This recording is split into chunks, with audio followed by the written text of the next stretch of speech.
यहाँ अहिले हामी पर्खिरहेको छौँ किनकि अहिले अब ट्रेन आउँछ अरे यहाँबाट।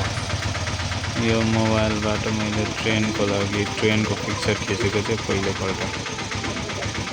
यहाँ ट्रेन आउँछ अरे।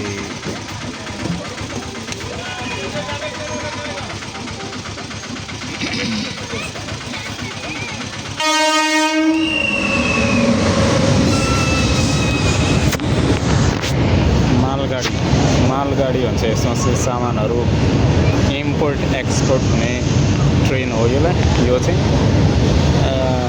यसलाई चाहिँ यहाँ चाहिँ मालगाडी भन्छ।